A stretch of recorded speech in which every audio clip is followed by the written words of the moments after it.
Hi, I'm Steve Gordon. I am recently retired from Campbell Mithun after 40 years at that great company. I'm a Minnesota native, grew up in southern Minnesota, went to the University of Minnesota journalism school, and left their graduate school and went right to Campbell Mithun and just kind of hung around forever. So how would you say your first break came along? How did you get in? You know, it's funny to think about. Back then they hired account trainees, and I really wanted to go to work for Campbell Mithun. I also wanted to go to work, frankly, for Carmichael Lynch, and I interviewed with Carmichael Lynch, and they didn't have an opening at the time, and Campbell Mithun sent me through a battery of tests and decided there must have been something between my ears, and made me an offer, and I went to work there. And about 3 weeks later, Lee Lynch called and said, "Hey, we've got a salary opening now. You want to come to work here?" And I said, "Lee, when you interviewed me, did you think I was stupid?" He said, "No." I said, "Well, wouldn't it be kind of stupid of me to leave Campbell Mithun after 3 weeks?" And I stayed there forever. If you were to describe the job market at the time that you were looking, what was it like at that point? The job market was worse than awful at the time. In fact, when I finished my undergraduate studies, I did some interviews, and I got a job offer from what was the old Stevenson and Associates ad agency, and the salary that they offered me was less than I was making as the ad manager of the Minnesota Daily. And I thought, well, let's see, I can go to work for less money and have to pay for all the things that have to go along with it, or I can stay in school, get my graduate degree, and search after that. But the job market was very bad in 1970 and almost as bad in 1972. I don't think there were 3 or 4 fresh new hires at that time period in the agency business. Were people doing unusual things to get the attention of prospective employers? No, they really weren't. You know, the idea was you got your resume out, and you were very respectful and courteous. You didn't do crazy stuff back then. It was it was more difficult to do crazy stuff back then. You know, like ship cartons of money and things like that. But some of the things that you hear about today didn't happen, and we didn't have the communications methods back then that are available to today's graduates. So when you would place a call to try to meet with someone, would they actually pick up the phone, or were their calls being screened? How did that work? Well, I made a call. Calls really weren't being screened, but when I called after my 1972 interviews, the first person I called, they informed me he had been let go. And I thought, well, that's not a good sign. So I then made another call to one of the other people who had interviewed, and they said, well, he has left the company as well. And I thought, well, I'm not going to try and call anybody else, because it's for sure anybody's name I come up with will have been fired. So I just kind of hung back, waited a few more days, and then the guy who headed up the HR department, who was also an account guy, did answer his phone, and next thing I know, I'm seeing an industrial psychologist, they're testing me, and the rest is history. What were the big agencies that were in play when you were hitting your stride, not necessarily starting out, but when you really felt like, I've arrived and these are my other Twin Cities colleagues and maybe competition? Well, at the time, Carmichael Lynch was a major player already. Martin Williams was a growing factor in the business. Stevenson and Associates was still around, and Campbell Mithun. There was also BBDO, which was always a bit of a house agency, but a very fine agency. for Hormel, but was a pretty good sized player in the local scene. There were 5 or 6, and that was pretty much it. Whose business was everyone vying for? Were there any clients that were in the hot box that were always being chased, or did you feel that there was a lot of separation between what each of the players were chasing in terms of business? I think there was a fair amount of separation at the time, back in the early 70s, and even up till 1980.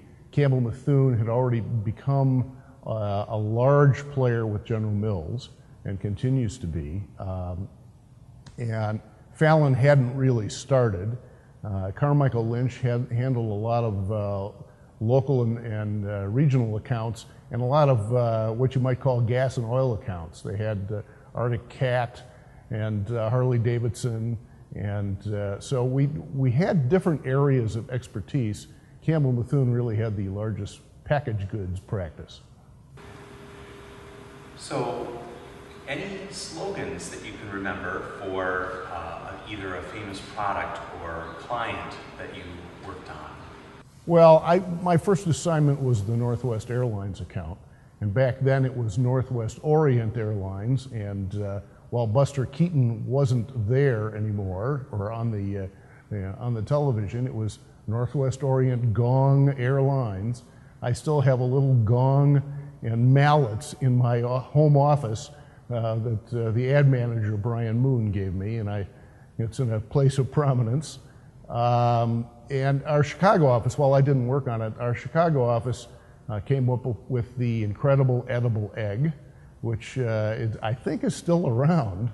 And they also came up with not so much a slogan, but the Master Lock commercial that where they shot a rifle, shot a hole in the middle of a lock, and that ran on the Super Bowl. It's the only ad they ran, and that image is still being used by the Master Lock folks.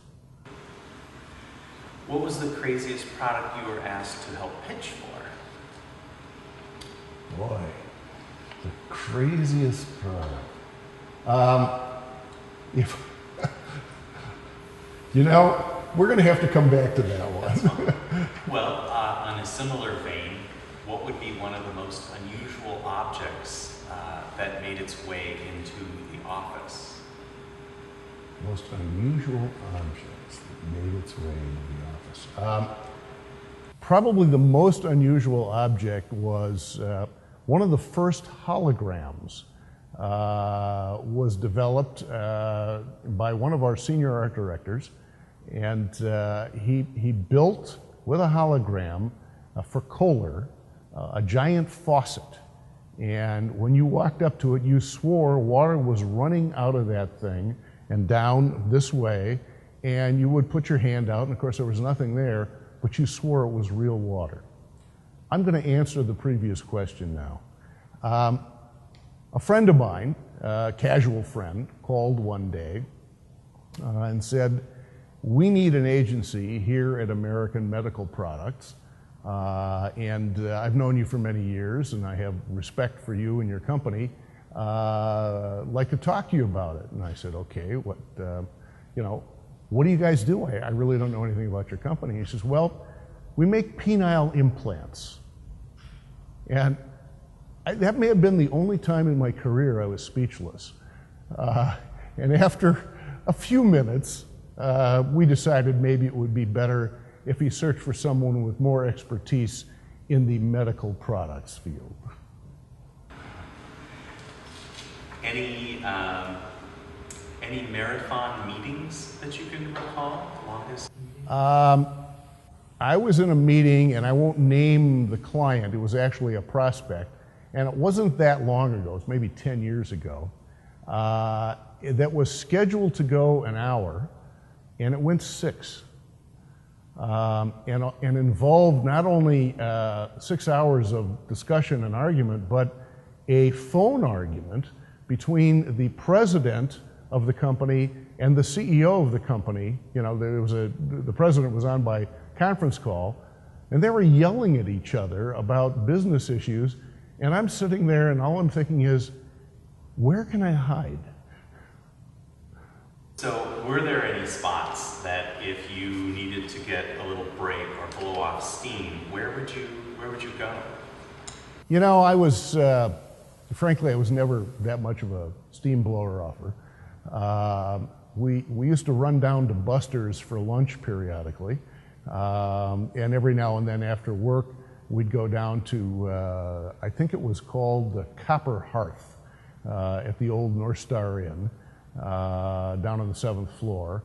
But I was, Ichabod's was another kind of favorite watering hole, and in fact, all of the artwork there was done by an artist who had worked at Campbell Methuen, Gary Cheeseborough. The ironic part of that was that Gary Cheeseborough worked in our media department. He wasn't an art director. So, martini lunches, one martini, two martini? I came into the industry, in the business, I think right at the tail end of the 3-martini lunch phenomenon, if you want to call it that. When I first started, because I was assigned to the media department for about 8 months, when I first started, reps would come in from Chicago mostly, but some from Minneapolis, and they'd want to have lunches, and 2 or 3 people would go along with them. And my drink of choice was scotch on the rocks. And it just seemed the normal thing and sort of courteous thing to do would be to order a drink. So I would order my normal scotch on the rocks, and I would drink it, and I would never have a second one. But what I learned within the first 3 weeks was you can't do that. And the reason, at least for me, the reason was by 2 o'clock when I got back, I got back to the office, maybe 1:15 or something like that, and by 2 o'clock I was ready for my afternoon nap. Some of the people, however, took it to a much further and much greater degree. Some of the colleagues would have 2 or 3 drinks, and they seemed, they must have built up some kind of resistance to it. There's a famous story about a guy who came back from lunch one day, and his office was right behind the media director's office. And he came back and absolutely wasted and sat down in his chair, and within about 3 minutes proceeded to throw up all over his office. And apparently you could hear him. I wasn't at the company yet. You could hear him for 2 aisles over. And the media director could hear what was going on, and he walked around the corner to his office, looked in, saw him laying there, just closed the door, walked back to his office. But what did happen, actually, was within about a year of my arrival, maybe 18 months, there was a recognition that we had a number of people who had drinking problems. And the management of the company recognized that, and they sent all of us through, I believe it was 6, it might have been 8 hours of training from what was then the Johnson Institute. 2-hour sessions to teach you about chemical dependency. And we all got, and it was mandatory. You had to go, or you had to go to a makeup session. So everyone in the company got educated about not so much the evil of alcohol or drugs or anything like that, but the perils and what it did to your body. And the result of that was, I think, that everyone got a little saner about it. We sent people to the Johnson Institute for a number of years, and one of my old college buddies who worked for us was sent there and went for 30 days. The company paid for people's treatment. They were, I think, at the time, that was a pretty enlightened approach to alcohol and the chemical dependency problems. And now, as reps used to tell us a few years later, we have these lunches and nobody drinks anymore. What's the deal? So, as I said, I kind of came in on the tail end of it. Over the years, not only did I keep a fresh shirt and outfit at the office, but as I developed clients out of town, I always kept changes of clothes there. And the reason for that was pretty simple. If they called on a Tuesday at noon and said, hey, we need you down here for a 4 o'clock meeting, I needed to be ready to go to the airport, zip to Chicago or wherever it was and stay overnight. And I was prepared for that. I always kept a razor there in case there was an evening function, but it wasn't for the reason that the madmen kept it there. What would you say would be one of the most frequently used items on your desk? Well, really the computer, and beyond that, and before that, the typewriter. I had an old Smith Corona typewriter that I used to beat incessantly back in the 70s and into the late 70s even. And of course the phone. I mean, you work the phones incessantly. I developed a shoulder problem and was one of the first people to get a headset. And I used a headset for probably 25 to 30 years because cradling a phone like this and trying to write and things like that was probably contributing to the problems I had with my shoulder and neck. And so I was one of the first people to have a headset. When you talk a little bit about, or could you talk a little bit about the production process and how an ad got out the door? Well, I was started with two different processes. The first process was the traditional process. That was when you wrote a creative brief, you met with the client, you were addressing a business problem or a promotion or a need to promote a certain product or service. You wrote the brief, the creative people developed work, excuse me, you reviewed it internally. And back in those days, Ray Methuen often sat in on the review process, and Ray was, shall we say, a tough critic. You know, we agreed on what we were going to recommend and present. And you took it to the client, you made revisions, this all took time, and then you bid out the job. And once you got to a point where you're going to shoot the job, and it was in the can and you were starting the editing process, I was there early enough where we were still using a moviola to show commercial rough cuts on. And you had the hand crank thing and the grease paint and grease pencil marks on the film. And the client understood back then that if you wanted to make changes, first of all, they should be done at the rough cut phase, and that if he did make changes, once we agreed on the changes that we were going to make, we'd have to call the editor in Los Angeles. There wasn't a whole lot here at the time. Call the editor in Los Angeles or wherever that person was, and they would make the changes. They'd have to send back more film. We'd have to put it back in the moviola. Client would have to come to our offices because I think we had the only moviola in town that was in an agency at least, and it took forever. The client also understood that once they had agreed that this was the final cut, and it went through opticals at the time, that any changes made after then were going to be incredibly expensive, at least for the time.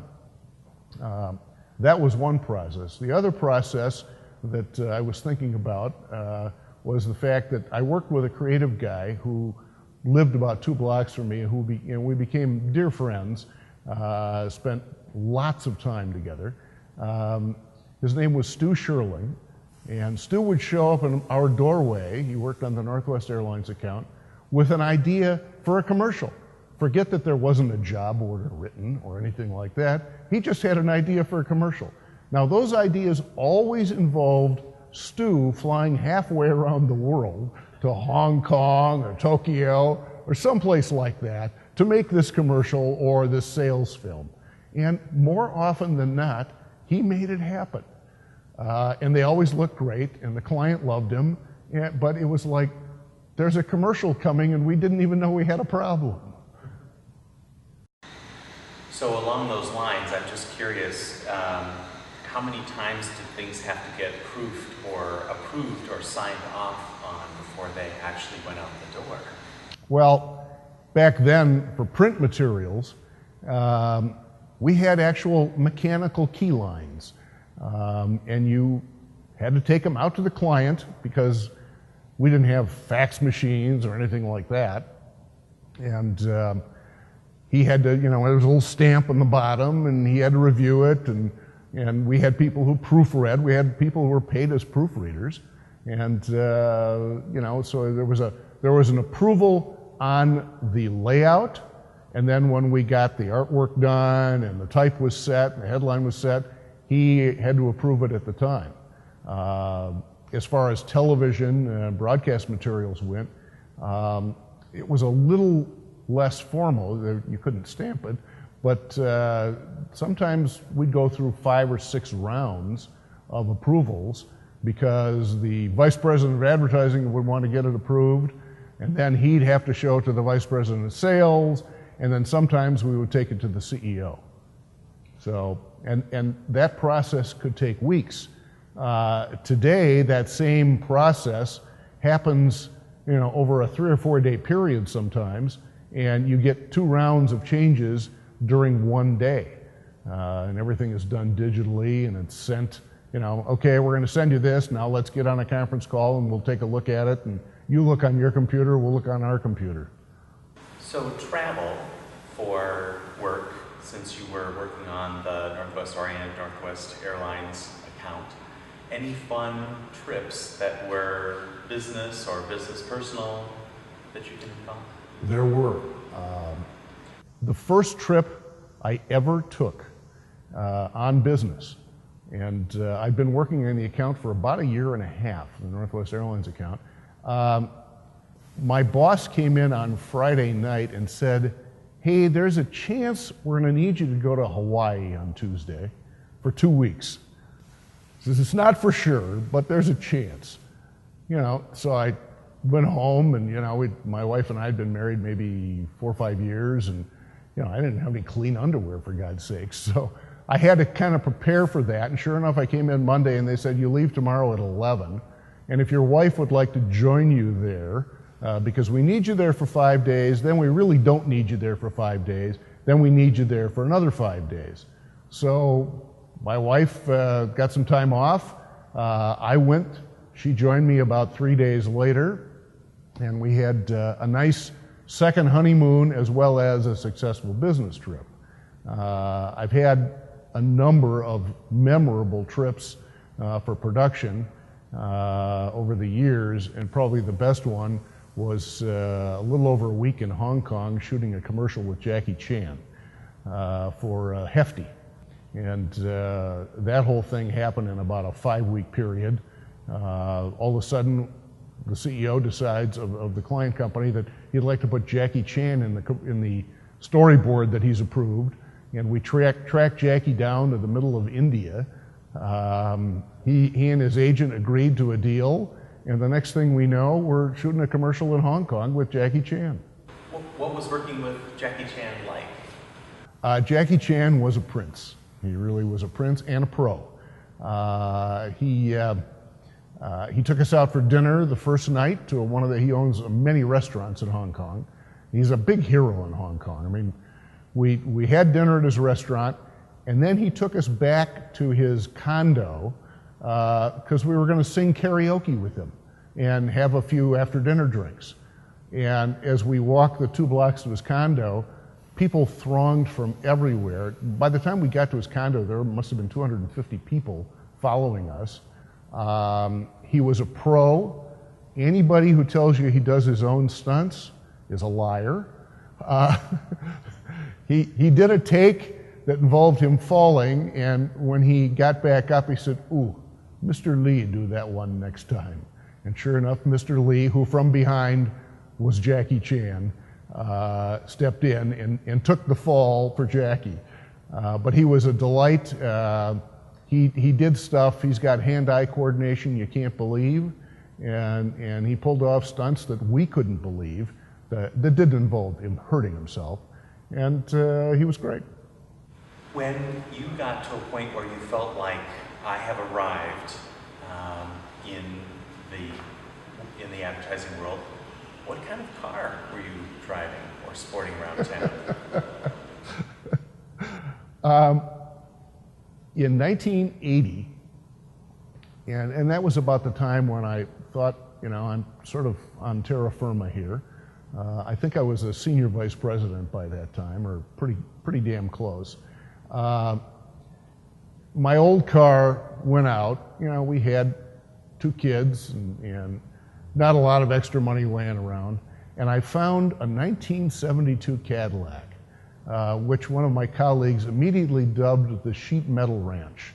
It was larger than this building, and it had 15,000 miles on it. So it was 8 years old, had 15,000 miles, and had lived its entire existence in Wichita, Kansas. So the body was in beautiful shape, and I bought this car for practically nothing. And so I drove around town in this massive Cadillac. It was gold, kind of a copper gold color, and it was a great car. Not exactly fuel efficient, but back then that wasn't such a big deal. So, if you were looking for creative inspiration, are there places within the Twin Cities that you would go to seek that out? I always like going to the Minneapolis Institute of Art or the Walker, just to wander around and kind of get away from things and look at, paintings, mostly paintings, and think about what those folks might have been thinking when they came up with the idea to do that. It was also good, being in this city of lakes that we're in, to go down to the Stone Arch Bridge and just stare over the edge at the river and just contemplate your navel for a while. If you were to share a little bit with someone who is just getting into the business about your creative process, which has likely evolved and become more refined over time, what are some of the key looking back points that you would say, wow, to get your creative process refined, these are things that I would encourage you to consider? One of the things I was fortunate enough to have been exposed to back in, I want to say 1973, it might have been 74, was a 4-day Synectics training session.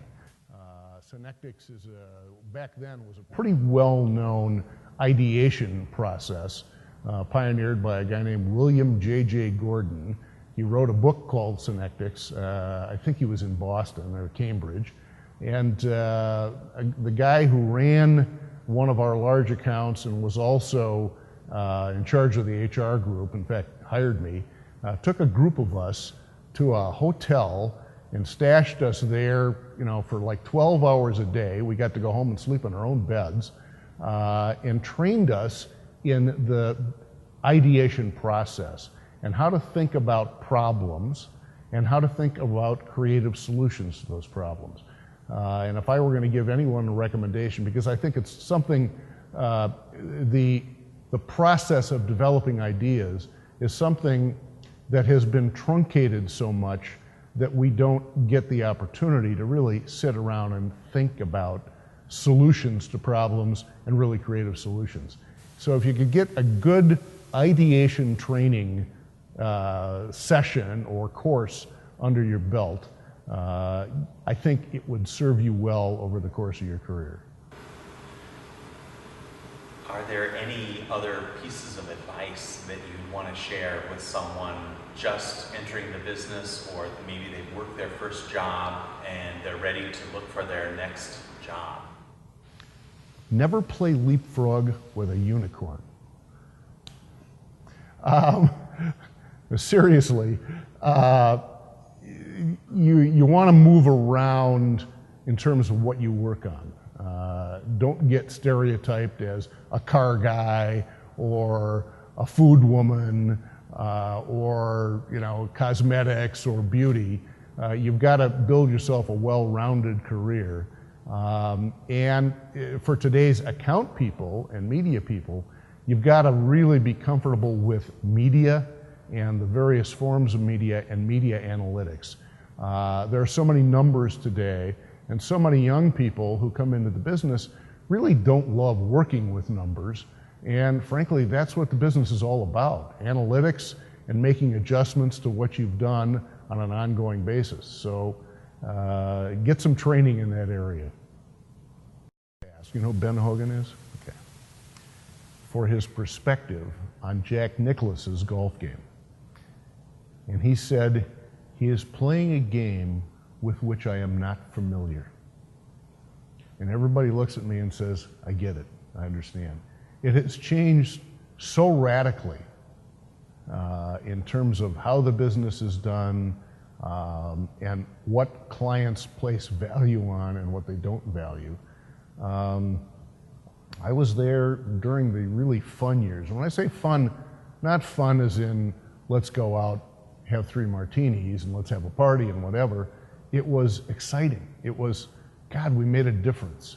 Look, we made a commercial, or we made a series of print ads. We did something that showed up in client sales and excited people at client companies.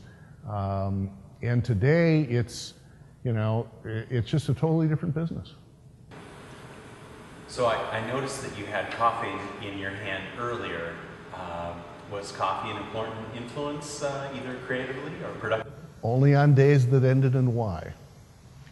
I was, you know, I'm not sure coffee was important, but you had to be up. When you went into meetings with groups of people, everybody was, you know, really a top player. Everybody was a hard worker, everybody was smart, and it wasn't that you were trying to one-up each other, it was you wanted to make a contribution and add some value along the way because you wanted to look good in front of your peers. Not look good in the sense of kissing up, it's just the competition for building stuff was heavy, and you wanted to make sure that you were on the list of people who was thought to be a contributor. So being known as an effective collaborator on a team was a vital career. Absolutely, absolutely. A few years ago, and the guy who mentioned this is still a Campbell Methune and still a good friend. We went through a series of potential roadblocks on a project. And they always ended up in my office because the people who were working for me would come in and say, now what do we do? It was like a deer in the headlights. What do we do? And the whole idea was, how do we make sure that the creative that we have proposed can actually get produced, can get shot, and get on the air, and get on the internet, and on YouTube, and other places. And, you know, he made a comment later. He said, you know, no matter what problem we had, Gordon would walk in and say, okay, tell me what the problem is, and he would run through a wall to make sure that we got done what we were trying to get done. And that's kind of what I became known for, and that's what I like to do. I like, you know, I wasn't so much looking for headlines for myself as the people who were working with me made the product. I couldn't, you know, if you ever saw my signature, you know I wasn't an art director. I could write a little bit, but they were the pros in those areas, and they were really bringing the ideas to life. It was my job to make sure that there were no distractions and they were able to do their jobs. Was there ever any discussion about winning awards versus addressing client needs? You know, at Campbell Methune, and it's different agency to agency, we always liked to win awards, but it never was our initial objective. Our objective, we won a bunch of awards for the hostess work that I worked on over about a 10-year period. One year we won the Kids' Choice Awards, where kids, you know, 400 kids voted on their favorite commercial of the year, and one of our hostess commercials won.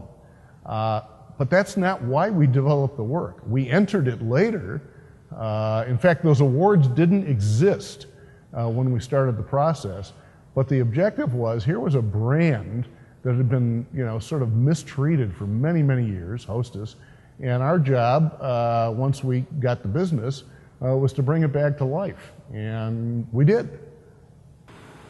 Any Hostess products or any other fun client product end up at the office for sharing? We brought a lot of Hostess products into the office over the years in one of life's little ironies. They make Wonder Bread and they make Hostess. This was the old Interstate Bakeries, and so we brought a lot of that product in and had a lot of fun with it. My wife happens to be a dietitian, so we had lots of spirited discussions about Hostess Twinkies and cupcakes and their place in people's lives over the years. But we made some really good advertising for them, and it paid off for the company. I think the other product that I always loved bringing back to the office was Tombstone Pizza. We helped really launch that company. They were around, but until we did the first advertising for them with the small town homegrown made the way you make your own pizza campaign, nobody really heard much about them. And a few years later, they sold the company for mega millions to Kraft. And they made a great product. It was a fun product. They were fun people to work with. We had to schedule our work process so that those 2 weeks of Wisconsin deer hunting included no meetings. It was that kind of company. Did you ever have to stage the office for a client visit, or were there any unusual staging elements? Many, many times. We staged the office. I once choreographed a new business presentation so that the prospect moved through the different departments and received presentations from department heads over the desk about what was going to happen during the first week they were our client. And we went through 7 or 8 different meetings around the agency and then into the big presentation. And I think that pretty much sealed the deal.